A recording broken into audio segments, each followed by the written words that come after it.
Reading through the Bible in one year, January 22nd, Genesis 23, Matthew 22, Nehemiah 12, and Acts chapter 22. Now, Sarah lived 127 years. These were all the years of her life. Sarah died in Kiriath Arba, that is Hebron, in the land of Canaan. And Abraham went in to mourn for Sarah and to weep for her. When Abraham got up from beside his dead wife, he spoke to the Hethites, I am an alien residing among you. Give me burial property among you so that I can bury my dead. Well, the Hethites replied to Abraham, Listen to us, my lord. You are a prince of God among us. Bury your dead in our finest burial place. None of us will withhold from you his own burial place for burying your dead. Then Abraham rose and bowed to the Hethites and the people of the land, and he said to them, If you are willing for me to bury my dead, listen to me, and ask Ephron, son of Zohar, on my behalf, to give me the cave of Machpelah that belongs to him. It is at the end of his field. Let him give it to me in your presence for the full price as burial property. Well, Ephron was sitting among the Hethites, so in the hearing of all the Hethites who came to the gate of his city, Ephron the Hethite answered Abraham, No, my lord. Listen to me. I give you the field, and I give you the cave that is in it. I give it to you in the sight of my people. Bury your dead. They really respected him. And Abraham bowed down to the people of the land and said to Ephron in the hearing of the people of the land, Listen to me, if you please. Let me pay the price of the field and accept it for me, and let me bury my dead there. Ephron answered Abraham and said, My lord, listen to me. Land worth 400 shekels of silver. What is that between you and me? Just bury your dead. And Abraham agreed with Ephron. And Abraham weighed out to Ephron the silver that he had agreed in the hearing of the Hethites, 400 standard shekels of silver. So Ephron's field at Machpelah near Mamre, the field with its cave and all the trees anywhere within the boundaries of the field became Abraham's possession in the sight of all the Hethites who came to the gate of his city. After this, Abraham buried his wife Sarah in the cave of the field at Machpelah near Mamre, that is Hebron, in the land of Canaan.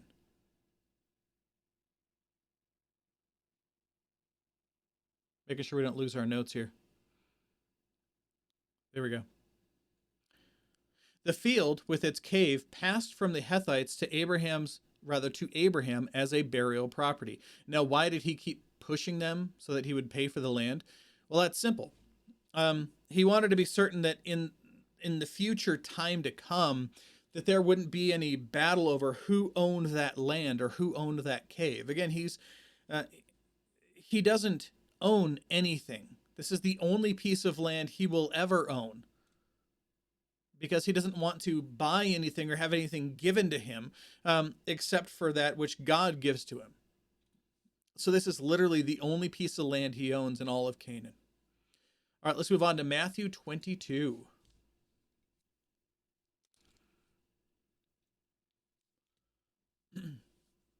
Once more, Jesus spoke to them in parables.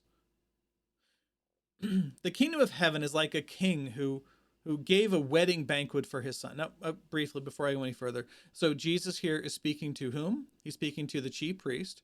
He's speaking to the Pharisees and also to his disciples, or the generic people who were there, but also to his disciples. Now he says, the kingdom of heaven is like a king who gave a wedding banquet for his son. And he sent his servants to summon those invited to the banquet, but they didn't want to come.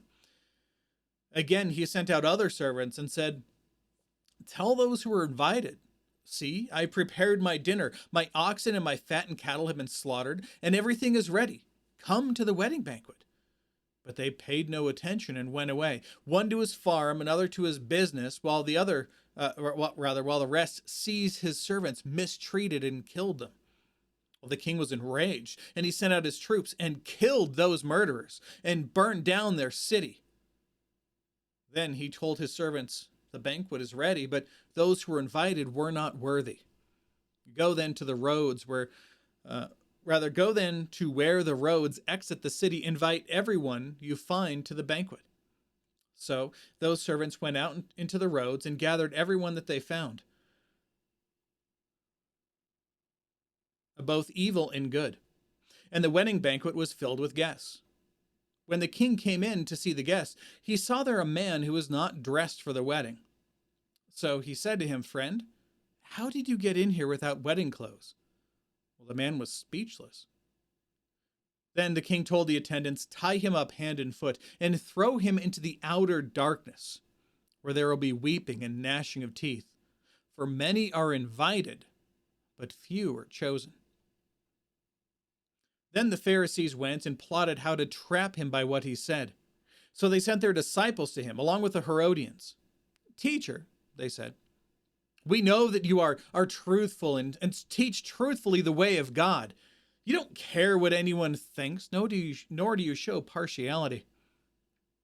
Tell us then, O wise teacher, what do you think? Is it lawful to pay taxes to Caesar or not?" Perceiving their malicious intent, Jesus said, "Why are you testing me, you hypocrites? Show me the coin used for the tax." And they brought him a denarius. "Whose image and inscription is this?" "Caesar," they replied to him. Then he said, "Give to Caesar the things that are Caesar's, and to God the things that are God's." When they heard this, they were amazed. So they left him and went away. Now, why is that amazing that he would say that? Well, remember, who is it that we are made in the image of? It's God. He's saying that we should serve God with what we are because we belong to God. He's, again, doing the same thing he always does. He takes the worldly and he turns it back around and gives them spiritual lessons from it. That same day, some Sadducees, who say that there is no resurrection, not only no resurrection, they don't believe in angels, they don't believe in any kind of afterlife, they don't believe in miracles, they don't believe in any of these things. That is why they are sad. You see? They came up to him and questioned him. "Teacher, Moses said, if a man dies having no children, his brother is to marry his wife and raise up offspring for his brother." That's the kinsman redeemer. Now, there were 7 brothers among us. The first got married and died, and having no offspring, he left his wife to his brother. Well, the same thing happened to the second also, and the third, so on to all of the 7. I'm pretty sure the last one was afraid to marry her. Last of all, the woman died. In the resurrection, then, whose wife will she be of the 7? For they all had married her. Jesus answered them, "You are wrong. You're mistaken, because you do not know the scriptures or the power of God. For in the resurrection, they neither marry nor are given in marriage, but are like angels in heaven, will be complete. We don't need to be married in heaven." Now, concerning the resurrection of the dead, so that was his answer to them. He's like, no, there is no marriage in heaven. Don't worry about it. But now he decides to speak to their concern here about the resurrection of the dead and the fact that they don't believe that such a thing exists. "Haven't you read what was spoken to you by God?" Again, haven't you read? This is sarcastic. He knows that they know this. "I am the God of Abraham, the God of Isaac, and the God of Jacob." He is not the God of the dead, but of the living. When the crowds heard this, they were astonished at his teaching. When the Pharisees heard that he had silenced the Sadducees, again, because there's 2 different sects, 2 different groups, the Sadducees and the Pharisees, now the Pharisees came together, and one of them, an expert in the law, asked him a question to test him. "Teacher, which command in the law is the greatest?" Well, he said to him, "Love the Lord your God with all your heart, with all your soul, and all your mind. And the second and this is the greatest and most important command. The second is like it. Love your neighbor as yourself. All the law and the prophets depend on these 2 commands." Why? Because the first one, about loving God with all our heart, soul, mind, and strength, all of that is vertical, right? And that encompasses the first 3 of the commandments. The second section, love your neighbor as yourself, that covers 5 through 10 of the commandments. The only one that's in the middle that isn't counted here is the Sabbath, which you could say is part of the one. But Jesus himself, calling himself the Lord of the Sabbath, says that Sabbath was created for men as a rest, And the reason why we're required to do it is to make us peculiar in the eyes of the world.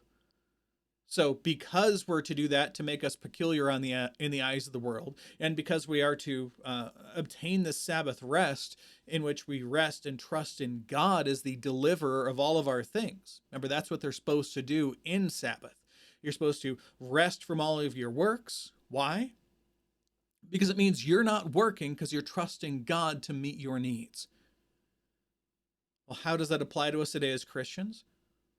When we trust in the finished work of Christ, when we stop striving to earn our way to heaven and we trust instead in his finished work on our behalf, then Jesus becomes our Sabbath rest.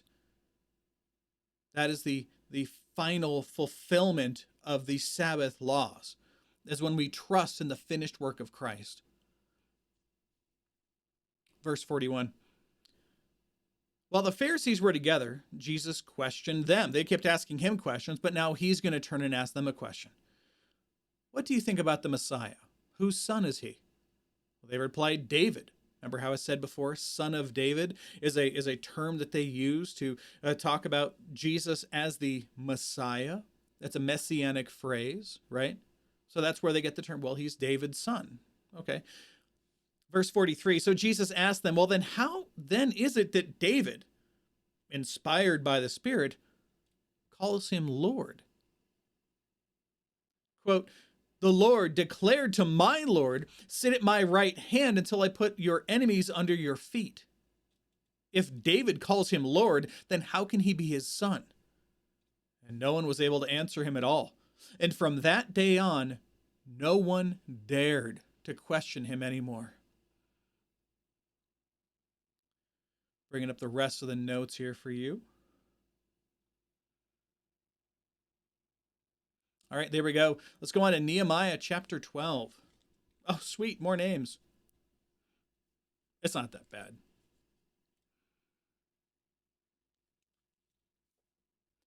These are the priests and Levites who went up with Zerubbabel, son of Shealtiel, and with Jeshua, Sariah, Jeremiah, Ezra, Amariah, Maluk, Hattush, Shechaniah, Rehum, Meremoth, Iddo, Ginnethoi, Abijah, Mijamin, Madiah, Bilgah, Shemaiah, Joiarib, Jediah, Salu, Amok, Hilkiah, and Jediah.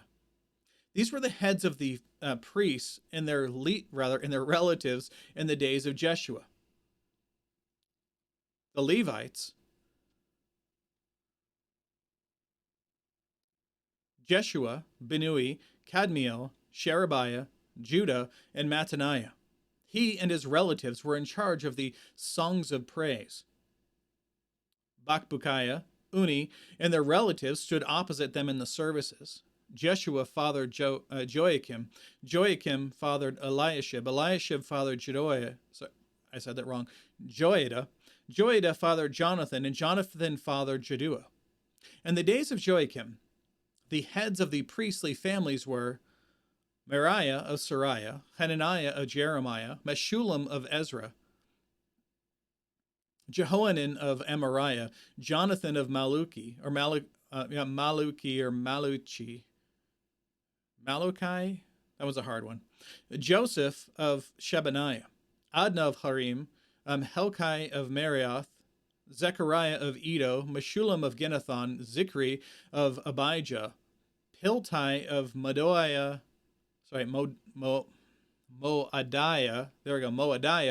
of Miniamin, Shemua of Bilgah, Jehonathan of Shemaiah, Mattanai of Joiarib, Uzi of Jediah, Kalai of Salai, Eber of Amok, Hashabiah of Hilkiah, and Nethanel of Jediah.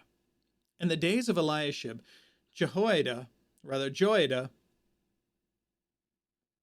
Johanan, and Jaddua, the heads of the families of the Levites and priests, were recorded while Darius the Persian ruled. Levi's descendants, the family heads, were recorded in the book of historical events during the days of Johanan the son of Eliashib. The heads of the Levites, Hashabiah, Sherebiah, and Jeshua son of Kadmiel.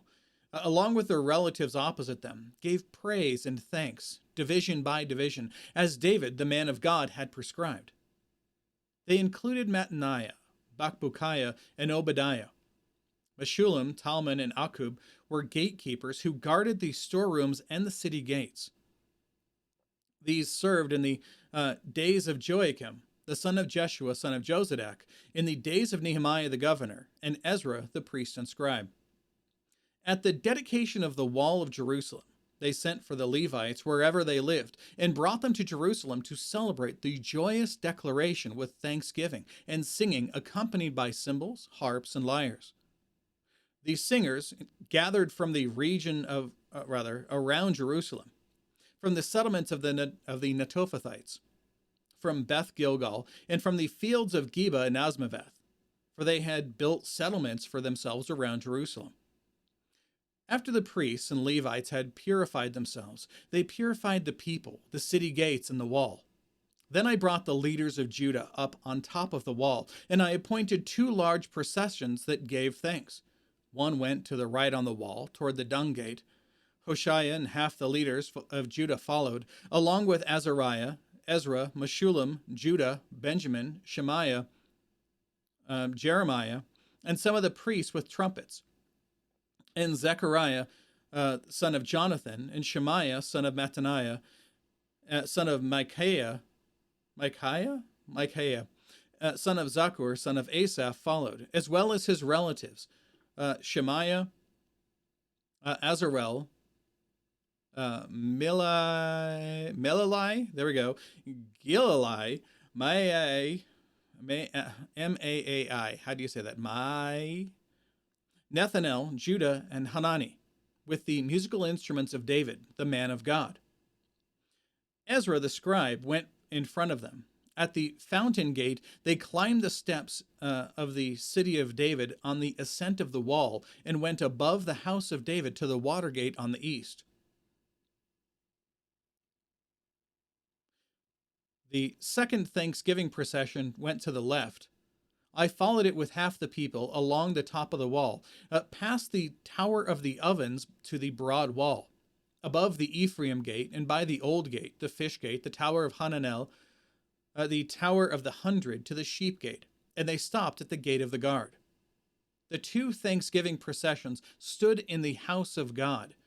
So did I, and half of the officials accompanying me, as well as the priests, Eliakim, Messiah, Miniamin, Micaiah, Elonai, Zechariah, and Hananiah with trumpets, and Messiah, Shemaiah, Eleazar, Uzi, Jehohanan, Malchijah, Elam, and Ezer. Then the singers sang, with Jezrahiah as the leader. On that day they offered great sacrifices and rejoiced because God had given them great joy. The women and children also celebrated, and Jerusalem's rejoicing was heard far away. On the same day, men were placed in charge of the rooms that housed the supplies, contributions, and first fruits and tenths. The legally required portions for the priests and Levites were gathered from the village fields because Judah was grateful to the priests and Levites who were serving. They performed the service of their God and the service of purification, along with the singers and gatekeepers, as David and his son Solomon had prescribed. For long ago, in the days of David and Asaph, there were heads of the singers and songs of praise and thanksgiving to God. So in the days of Zerubbabel and and Nehemiah, all Israel contributed in the daily portions for the singers and gatekeepers. They also set aside daily portions for the Levites, and the Levites set aside daily portions for Aaron's descendants. Let's move on to Acts chapter 22.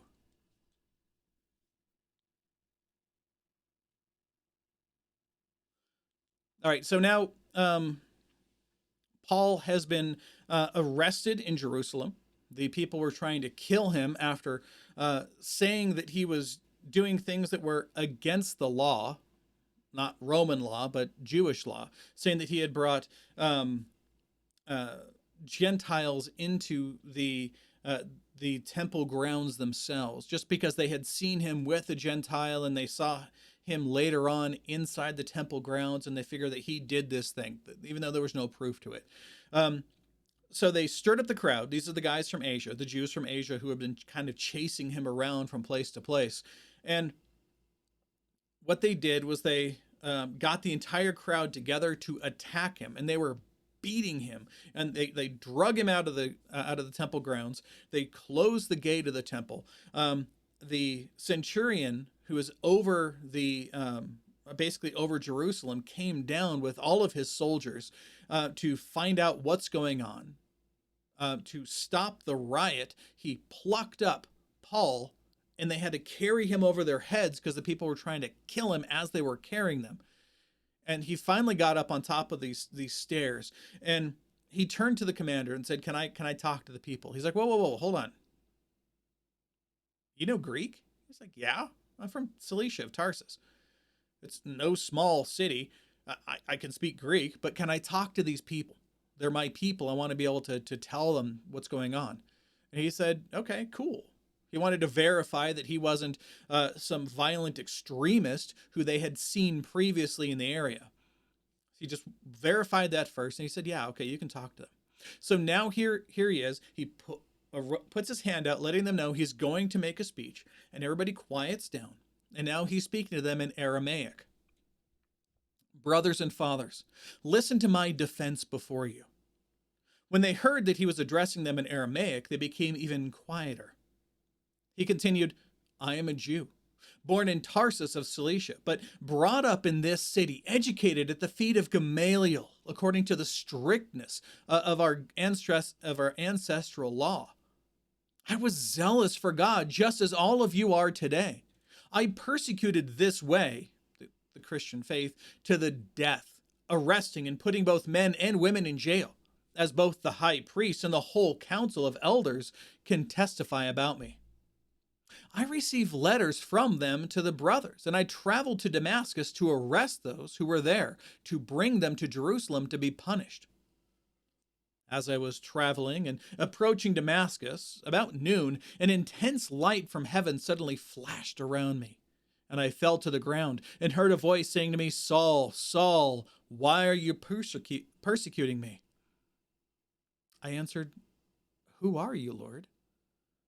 And he said to me, 'I am Jesus of Nazareth, the one you are persecuting.' Now those who were with me saw the light, but they did not hear the voice of the one who was speaking to me. And I said, 'What should I do, Lord?' And the Lord told me, 'Get up and go to Damascus, and there you will be told everything you have been assigned to do.' Since I couldn't see because of the brightness of the light, I was led by the hand by those who were with me, and went into Damascus. Someone named Ananias, a devout man according to the law, who had a good reputation with all the Jews living there, came and stood by me and said, 'Brother Saul, regain your sight.' And in that very hour I looked up and saw him. And he said, 'The God of our ancestors appointed you to know his will, to see the righteous one, and to hear the words of truth from his mouth. Since you will be a witness for him to all the people of what you have seen and heard. And now, why are you delaying? Get up and be baptized and wash away your sins, calling on his name.' After I returned to Jerusalem and was praying in the temple, I fell into a trance, and I saw him telling me, 'Hurry and get out of Jerusalem quickly, because they will not accept your testimony about me.'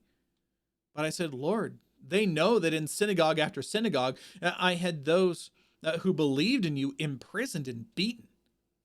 And when the blood of your witness Stephen was being shed, I stood there giving my approval and guarding the clothes of those who killed him.' And he said to me, 'Go, because I will send you far away to the Gentiles.' Well, they listened to him up to this point. Then they raised their voices, shouting, 'Wipe this man off the face of the earth. He should not be allowed to live.' Why? Because he wanted to see the Gentiles saved. Because God was giving salvation not just to the Jewish people. They thought because they were genetic descendants from Abraham that they were saved. Doesn't matter what they do. Doesn't matter how they live their life. Simply because they're Jews, they're saved, and everyone else is, basically just dirty, disgusting people. But we know that that's not true. We know that the same God of the Gentiles, the same God of the Jews is the same God of the Gentiles. Otherwise, he wouldn't be God of heaven and earth, would he? So they hear up to this point, and now they are trying to kill him again.